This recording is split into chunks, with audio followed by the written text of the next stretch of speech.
آزاد امیدوار کی حیثیت سے انہوں نے مجھے موقع دیا تو میں روڈ یوتھ آرگنائزیشن ان کے روح رواں محمود صاحب اور ان کی ٹیم کا اور ان کا اپنے سارے مشران کا شکر گزار ہوں کہ جنہوں نے مجھے اس پلیٹ فارم سے میرا چناؤ کیا۔ شروع میں جب آپ سیاست میں آئے گلگت بلتستان میں، جب آپ اپنے حلقے پہ آئے تو نیا پاکستان، نیا گلگت بلتستان ایک نئی سوچ کے ساتھ آئے تھے۔ انپڑھ آدمی کسی انسٹیٹیوشن کا ہیڈ نہیں ہوتا ہے، رائٹ۔ تو میں اتنا بتاؤں گا، میں آرمی پبلک اسکول کا پرنسپل رہا ہوں، میں ہمدرد یونیورسٹی کا ریجنل گلگت بلتستان کا ریجن ہیڈ رہا ہوں، یہ ٹیمٹ پروگرام کا 2 اسٹیپ پروگرام کا۔ نہ صرف آپ ایک سیاستدان ہیں بلکہ آپ ایک بہت بڑی تجزیہ نگار ہیں، آپ پاکستان کی سیاست کو بھی دیکھتے ہیں اور انٹرنیشنل ریلیشن شپ کو بھی دیکھتے ہیں۔ ابھی تحریک انصاف سے آپ جب لڑیں گے بھی تو سیمبل الاٹ ویسے بھی نہیں ہوتا ہے، وہاں بھی آزاد ہی کھانے میں لکھنا ہے۔ ریسنٹلی امریکہ اور ایران کے درمیان، اسرائیل کے درمیان جو جنگ لڑی گئی، جو حالات، جو سچویشن پوری دنیا نے فیس کی، اور اس میں پاکستان نے ایک بہت بڑا رول ادا کیا۔ الیکشن لڑنے کے لیے میں میدان میں اترا ہوں، الیکشن لڑنا ہے، کسی کے ساتھ جانے کا بالکل سوال پیدا نہیں۔ علاقائی گروہی چیزوں پہ ہم لوگوں کو جب اسمبلی میں بھیجتے ہیں تو پھر وہ اس کور سے باہر نہیں نکلتے، صحیح نا؟ تو آپ ان سے کیا ایکسپیکٹ کریں گے، کیا وہ ڈیلیور کریں؟ آپ 78 سال اس خطے کو ہوئے آزاد ہو کے ہیں، اور اس خطے میں نہ پانی ہے، نہ بجلی ہے، نہ کوئی اچھی یونیورسٹی ہے، نہ کوئی اچھی سی ہاسپٹل ہے۔ اب بھی پاکستان کی یہ کوشش ہے کہ یہ جو اس وار سے، اس کنفلکٹ یہ ختم ہو، ریزالو ہو، ڈائلاگ کے تھرو ہو، تو ہم ڈائلاگ پہ ہم جناب علی زیادہ یقین رکھتے ہیں۔ بسم اللہ الرحمن الرحیم۔ السلام علیکم ناظرین کرام، آپ دیکھ رہے ہیں neutral network. Neutral network کے ساتھ اسامہ قریشی ایک دفعہ پھر آپ سب کی خدمت میں حاضر ہیں، اور آج بات کر لیں گے گلگت بلتستان۔ گلگت بلتستان کو شمالی علاقہ جات بھی کہا جاتا ہے، ناردرن ایریاز بھی کہا جاتے ہیں، اور اس خطے کو گلگت بلتستان بھی کہا جاتے ہیں۔ اور اس خطے میں اس وقت ہونے جا رہے ہیں الیکشن، جو کہ گلگت بلتستان کا مستقبل کا فیصلہ ہوگا۔ اور آج کے اس اہم موضوع کے پر بات کرنے کے لیے ہمارے ساتھ موجود ہیں گلگت بلتستان کے ایک سیاسی گرامی شخصیت صابر حسین، جن کا تعلق گلگت کا ایک خوبصورت خطہ سب ڈویژن جگلوٹ سنگھ سے ہیں، اور جو کہ پاکستان تحریک انصاف کے بانی رہ چکے ہیں گلگت بلتستان میں۔ اور آمدہ انتخابات جو اس وقت گلگت بلتستان میں ہو رہے ہیں، ان کے لیے انہوں نے اپنے یوتھ کی مشاورت سے حلقہ 2 سے الیکشن کانٹیسٹ کرنے کے لیے جا رہے ہیں، اور میدان میں اس وقت اتر چکے ہیں، اور آج ان کی باضابطہ اپنی یوتھ کے ساتھ الیکشن کاغذات کی نامزدگی ہوئی ہے۔ ان پر صابر حسین صاحب کو ہم اپنے پروگرام میں ویلکم کہیں گے، شکریہ ادا کرتے ہیں آپ نے نیوٹرل نیٹ ورک کے لیے ٹائم نکالا۔ شکریہ اسامہ قریشی صاحب، آپ نے مجھے اپنا نقطہ نظر بیان کرنے کا، موقف بیان کرنے کا موقع فراہم کیا، تو آپ کا شکر گزار ہوں۔ اور بڑھتے ہیں کیونکہ اس خطے میں ابھی جو گرمی بڑھتی جا رہی ہے، اور اس خطے میں ایک لحاظ سے آپ دیکھیں تو سیاسی جو ٹمپریچر ہیں وہ بھی بڑھتا جا رہے ہیں، اور اس وقت گلگت بلتستان کے 24 حلقوں میں الیکشن ہوں گے سال 2026 میں، اور جون کو الیکشن ہونے جا رہے ہیں۔ تو آپ نے اپنی یوتھ کے ساتھ روڈ یوتھ آرگنائزیشن کی طرف سے اس بار آپ آزاد امیدوار کے طور پہ میدان میں آ چکے ہیں، تو یہ فیصلہ آپ کی یوتھ نے اور اسپیشلی آپ نے کیسے کیا؟ دیکھیں، یہ یوتھ کا پلیٹ فارم بنے عرصہ تقریباً 2.5-3 سال کا عرصہ بیت چکا ہے۔ بالکل۔ روڈ یہ یوتھ آرگنائزیشن 1 پوائنٹ ایجنڈے پہ اس کی فارمیشن ہوئی، اور اس کا جو روح رواں محمود صاحب اور اس کی ٹیم ہے، تو جنہوں نے ایک جو لینڈ لوئلہ لینڈ کے حوالے سے اس کا تشکیل ہوا، جس میں جو لینڈ گریبرز تھے ان سے لینڈ کو آزاد کرانا، اور وہ جو وہاں کے پشتینی جو لوگ ہیں ان میں منصفانہ تقسیم اس کا ہو، تو یہ ایک ایجنڈا ہے یوتھ کا جو ہے۔ تو الحمدللہ انہوں نے ایک فائٹ کیا، اور انہوں نے مقاصد اس پہ جو ہے اچھے انڈیکیٹرز اور اس پہ بڑی اچیومنٹس ان کو ہوئی۔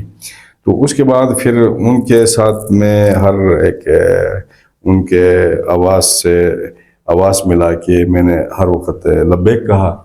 تو پھر یہ جو پلیٹ فارم تھا، نمائندہ پلیٹ فارم ہے روڈ یوتھ وہاں کے عوام کا، اور تقریباً اس میں 3000 کے قریب ہمارے چولہے ہیں، جی صحیح نا، تو کم و بیش، تو اس میں ایک اس کا نمائندہ پلیٹ فارم ہے۔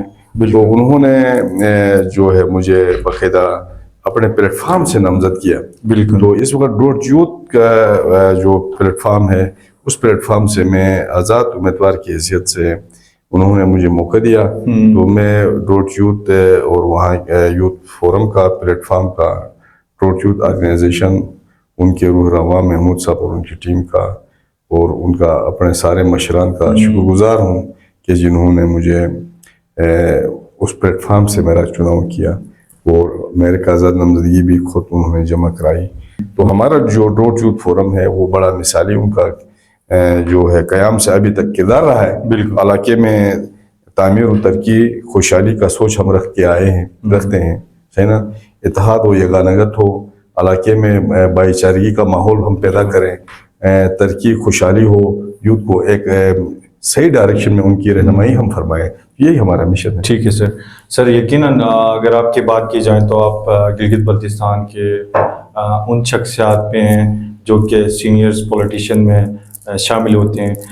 اگر بات کی جائے تو آپ پاکستان تحریک انصاف جو کہ پاکستان کی ایک بہت بڑی پارٹی ہے, ان کے مطلب بانی رہنما کے طور پہ گلگت بلتستان میں آپ ابھرے. اور شروع میں جب آپ سیاست میں آئے گلگت بلتستان میں, جب آپ اپنے حلقے پہ آئے تو نیا پاکستان, نیا گلگت بلتستان ایک نئی سوچ کے ساتھ آئے تھے. تو ابھی 2026 کے الیکشن پہ آپ نے کیا سوچ لے کیا کہ اس سال مطلب آپ نے ایک تو پاکستان تحریک انصاف کو چھوڑ دیا, ہمیں یہ بتائیں کہ پاکستان تحریک انصاف کو آپ نہیں دیکھو ایسا ہے, تحریک انصاف کا چھوڑنے والی بات بھی ایسی نہیں ہے کہ کیونکہ یہاں جو اس وقت عصر حاضر میں ایسا ہے نا, اسامہ قریشی صاحب آپ کی بات کی میں تصحیح کروں, ایسا بھی نہیں ہے. کیونکہ میں سمجھتا ہوں کہ میں ٹکراؤ کی سیاست کا کبھی قائل نہیں رہا ہوں. صحیح نا سر. تو دیکھو نا سیاست دیکھو نہیں, کچھ چیزوں پہ لازم بات ہے, کچھ چیزوں پہ ہوتا ہے کہ کچھ چیزوں پہ نہیں ہوتا ہے. لیکن ہمیشہ سے میں نہ ماننے والی بات میرے خیال سے یہ سیاست میں ٹھیک نہیں ہے. لچک ہونی چاہیے نا. تو میں یہاں کسی کو مورد الزام یا کسی کو تنقید کرنا نہیں چاہتا. ٹھیک صحیح نا. ابھی دیکھو ابھی تحریک انصاف سے آپ جب لڑیں گے بھی تو سیمبل الاٹ ویسے بھی نہیں ہوتا ہے, وہاں بھی آزاد ہی کھانے میں لکھنا ہے. صحیح نا. جب آپ جناب علی انتخابی نشان بلنے کی بجائے کوئی اور چیز آپ کو ملنا ہے تو انتخابی نشان بھی آپ کو الاٹ نہیں ہو رہا ہے, چیزیں بھی نہیں ہو رہی. میں اس طرف زیادہ لمبا جانے کی ضرورت نہیں ہے کیونکہ میں اس وقت ایک انڈیپینڈنٹ کینڈیڈیٹ کی حیثیت سے الیکشن لڑ رہا ہوں اور میں پھر یوتھ کی اس فورم کی نمائندگی کر رہا ہوں. تو گلگت بلتستان کے یوتھ کو بھی میری یہ دعوت ہے. ابھی حلقتوں کے اندر تقریباً 10-20 یوتھ کے فورم ہیں. تو میں یوتھ کے فورمز کو کہتا ہوں آؤ ہمارے قدم سے قدم ملاؤ, ہمارے ساتھ چلو. کیونکہ گلگت بلتستان کے اندر یہ جو سڑک بجلی کلوٹ والی سیاست ابھی دفن ہو چکی ہے. اس سلوگن سے لوگ اٹیک نہیں ہوتے کیونکہ 70 سال میں نہ آپ بجلی دے سکے ہو نہ کچھ نہ کچھ چیز کر سکے ہو. 70 سالوں میں کچھ عرصے آپ اس اقتدار کی میں اقتدار میں تھا لیکن ہم نے اسپیشل کوارڈینیٹر بھی رہے. جی آپ کا دور حکومت بھی الحمدللہ کی عوام نے دیکھو ہم نے آپ نے کیا کیا سر. ہم نے ہمارے دور میں دیکھو میں اپنے جو اس کو چیزیں میں یہ نہیں کہتا کہ ہم نے یہ تیر مارا تو یہ کیا وہ کیا. کچھ غلطیاں سے بھی ہوئی ہوگی نا سر, غلطیاں بھی ہوئی, ہم نے کچھ اچھے کام بھی کیے. صحیح نا. ہم نے اچھے کام بھی کیے, ہم اچھے کام کرنے کی کوشش بھی کی ہم لوگوں نے جو ہماری بساط میں تھا. لیکن دیکھو نا یہ ایک دن میں تو محل تیار نہیں ہوتا ہے. صحیح نا. کوشش تھوڑی تھوڑی ہر آدمی کی کنٹریبیوشن ہوتی ہے. دیکھو ایک زمانے میں گلگت بلتستان کا جو سیاسی سٹرکچر یہ نہیں تھا جو آج ہے. صحیح نا. جی سر. تو گلگت بلتستان کی اسمبلی والی پوزیشن نہیں تھی. یہ بعد میں امپاورمنٹ ہوتا رہا, اس میں آرڈیننس کے تحت تبدیلیاں ہوتی رہیں. پھر اس میں اس کو ایک جو ہے پروویژنل ایک پروونشل اسٹیٹس ملا. تو ہم تو سمجھتے ہیں کہ جناب علی اس میں مزید بہتری آ جائے اور اس میں یوتھ کی زیادہ نمائندگی اس اسمبلی میں ہو. کیونکہ ابھی میں نے جو بات کی تھوڑی دیر پہلے, ابھی روایتی سیاستدانوں کا کام نہیں رہا ہے بابوں کا کہ آئے تو جناب علی ہم یہ کریں. اب یوتھ تو کافی موٹیویٹ ہیں. اگر آپ دیکھیں تو اس وقت جو گلگت بلتستان میں جو الیکشن میں حصہ لے رہے ہیں ان میں اگر دیکھا جائے تو میجارٹی بھی یوتھ ہی آگے آ رہی ہے, نئے چہرے آ رہے ہیں نا. نئے دیکھو زہران ممدانی یوتھ ہے وہاں کے جناب علی, ڈیموکریٹ ریپبلکن کا زیادہ اس کی طرف وہ چیزیں نہیں تھی, لیکن وہاں کی عوام نے نیو یارکرز نے اس کو منتخب کیا. زہران ممدانی کو، ایون وہ مسلم ہے، یار کا میئر بنا. تو گلگت بلتستان کے اندر یہ کون سا ایسی بڑی بات ہوئی کہ آپ اسمبلی میں آ جائے اور فوراً میں انتخابی الیکشن جیت جائے؟ یہ کوئی بڑی بات تو نہیں ہے. بالکل ٹھیک ہے نا. جب وہاں نیو یارکر سٹی کے اندر زہران ممدانی آتا ہے، صاحب حسین یوتھ فورم میں آ کے منتخب ہوتا ہے، تو یہ کوئی بڑی بات نہیں ہے. کیونکہ اس وقت گلگت بلتستان کی عوام کے اندر ایک شعور آ چکا ہے. اس پلیٹ فارم میڈیا فورم کی وساطت سے میں یہ کہتا ہوں، لوگوں سے میری اپیل بھی ہے، خدا را یہ جو روایتی جو لوگ ہیں جن کو آپ لوگوں نے جو 70 سالوں سے 30-40 برسوں سے آزمایا ہے، آپ یار تھوڑی دیر کے لیے خدا کے لیے ان کو بار بار آپ دیکھو. مولا علی کا قول ہے کہ مومن ایک سوراخ سے دو دفعہ نہیں ڈسا جاتا ہے، تو آپ 3 دفعہ کیوں ڈسے جاتے ہو؟ رائٹ ہے نا. جب ایک دفعہ کے بعد دوسری دفعہ ڈسنے سے منع کرتا ہے تو آپ تیسری دفعہ، چوتھی مرتبہ، 5ویں دفعہ ڈسے جاتے ہو، یہ تو پھر مومن نہیں ہوئے نا. تو میں سمجھتا ہوں کہ ہمیں خدا را تھوڑا اپنے اس چیز کو دیکھنا چاہیے، ہمیں اس کی تھوڑی اسسمنٹ کرنی چاہیے. کنٹمپریری جو ورلڈ ہے اس کی جو تقاضے ہیں اس کے تحت ہم نے یوتھ کو تیار کرنا ہے. ٹھیک ہے نا. تو ابھی یہ روزگار سرکاری ملازمت لینا یوتھ کا وہ نہیں ہے. صحیح نا. ان کو ایسا آپ نے اپنے پاؤں پہ کھڑا کرنا ہے کہ وہ خود کمائیں، خود وہ چیزیں کریں. آج کل دیکھو جو ای کامرس ہے، آن لائن لوگ ٹریڈ کرتے ہیں، چیزیں کرتے ہیں، لوگ کماتے ہیں. تو وہ لوگ ہینڈی کیپ نہیں ہیں زیادہ تر، جو اس سے لوگ نکل چکے ہیں. تو ہم اس طرح کے لوگوں کو، نوجوانوں کو اپرچونٹیز دے دیں. اس طرح کے جناب علی IT سافٹ ویئر ہاؤسز بنائیں ریموٹ ایریاز کے اندر، اور ان کو جناب ایجوکیٹ کریں، ان کو اس طرح کے سافٹ ویئر ٹیکنالوجی پارک بنا کے دے دیں، تاکہ ان کی ایک تو ڈیجیٹل اس لنک سے ان کی ریسرچ ورک ہو، ان کی ای کامرس ہو، ان کی ٹریڈ ہو، ان کا بزنس چلے. ٹھیک ہے نا. تو وہ لوگ اپنا کمائیں بھی اور اپنے تعلیمی ضروریات بھی پوری کریں. 78 سال اس خطے کو ہوئے آزاد ہو کے، اور اس خطے میں نہ پانی ہے، نہ بجلی ہے، نہ کوئی اچھی یونیورسٹی ہے، نہ کوئی اچھی سی ہاسپٹل ہے. تو آپ کیا سمجھتے ہیں کہ جو ایک پیریڈ گزرا اس میں ہماری لیڈرشپ کی نااہلی ہے یا ہماری پبلک کی ہے، کہ پبلک نے ایک نائل لیڈر کو سلیکٹ کیا، یا ایک مطلب پبلک کے اوپینین پہ ایک لیڈر اسمبلی میں جا کے ان کے امنگوں کے اوپر نہیں اتر سکا، عوام کے لیے کام نہیں کر سکا؟ ہم نے روایتی طور پہ دیکھو ہم سے بڑی غلطیاں ہوتی ہیں. روایتی انداز میں یہ ہے کہ برادری، رشتہ، تعلق، مسلکی رنگ و نسل، زبان، علاقائی گروہی چیزوں پہ ہم لوگوں کو جب اسمبلی میں بھیجتے ہیں تو پھر وہ اس کور سے باہر نہیں نکلتے ہیں. صحیح نا.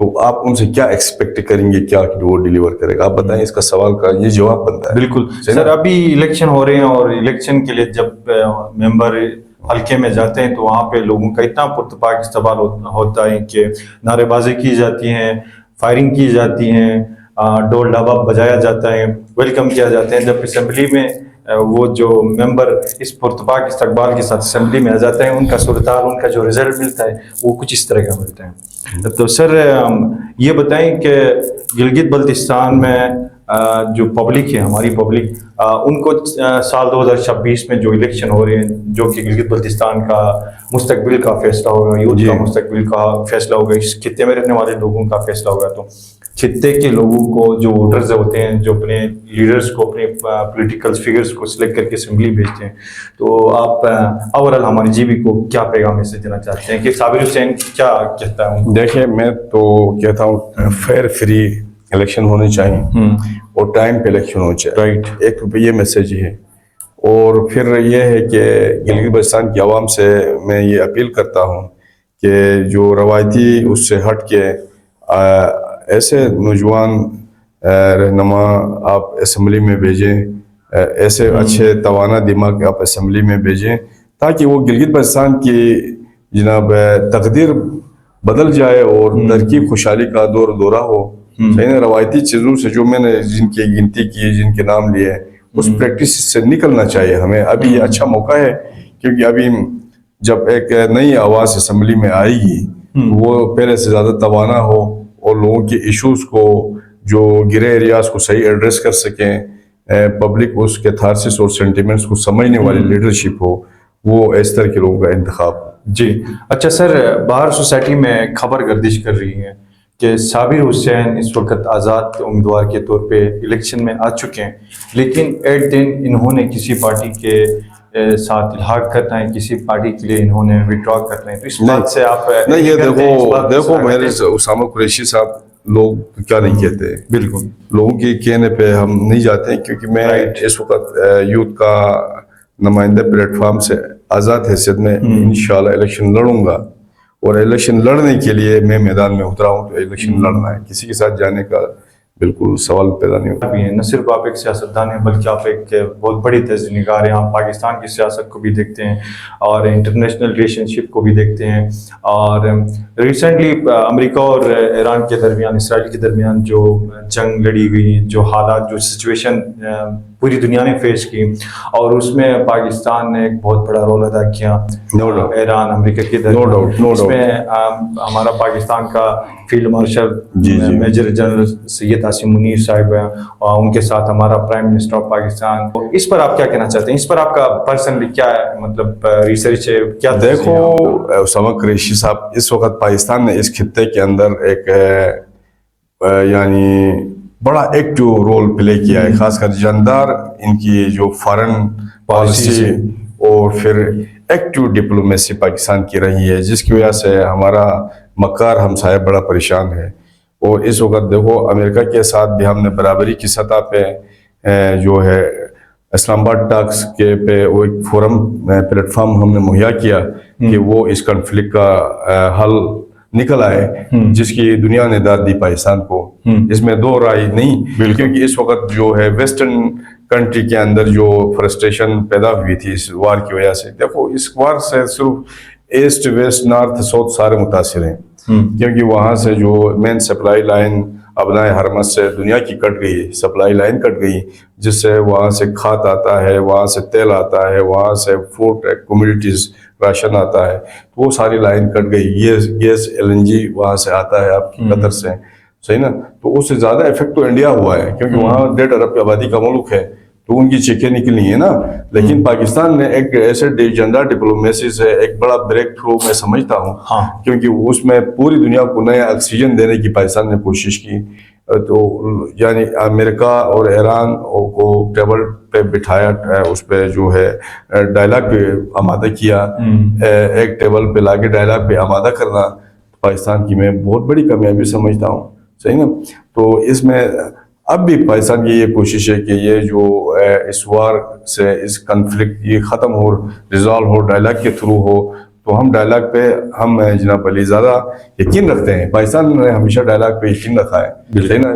جنگیں کسی بھی اس کا مسئلے کا حل نہیں، آخر میں آپ نے مذاکرات ہی کرنے ہیں. تو پاکستان اس پہ بلیف کرتا ہے، اور الحمدللہ پاکستان کی جنرل ڈپلومیسی ہے، اور اس وقت فیلڈ مارشل اچھا رول پلے کر رہا ہے. اس کی جو ہے کہ ملٹری ڈپلومیسی ہے پاکستان کی، جو ہے ود ادر نیشنز پاکستان کی اچھے، مڈل ایسٹ کے اندر ان کے اچھے وہ ٹائز ہیں، بائیلیٹرل ٹائز سعودی عرب کے ساتھ اچھے ہیں، ویسٹ کے ساتھ اچھے ہیں، چائنا کے ساتھ اچھے ہیں، رشیا کے ساتھ اچھے ہیں. تو پاکستان نے ایک غیر جانبدار کردار ادا کیا ہے. تو سر آپ ہمیں بتائیں کہ آپ کی کوالیفیکیشن کیا ہے؟ آپ دیکھیں، لوگ کہتے ہیں کہ صابر حسین ایک ویل ایجوکیٹڈ پرسنالٹی ہے، تو ہم جاننا چاہتے ہیں کہ میں ایک ہی سینٹنس بتاؤں. دیکھو ایک ان پڑھ آدمی کسی انسٹیٹیوشن کا ہیڈ نہیں ہوتا ہے، رائٹ. تو میں اتنا بتاؤں گا، میں آرمی پبلک اسکول کا پرنسپل رہا ہوں، APS بوجی کا. میں ہمدرد یونیورسٹی کا ریجنل گلگت بلتستان کا ریجن ہیڈ رہا ہوں، BA ٹیمٹ پروگرام کا، ڈور اسٹیپ پروگرام کا. اچھا، پھر میں انگلش اخبارات کا میں مدیر اعلیٰ رہا ہوں. رائٹ. میرے اپنے جریدے تھے، Gilgit today, silk route international. Right.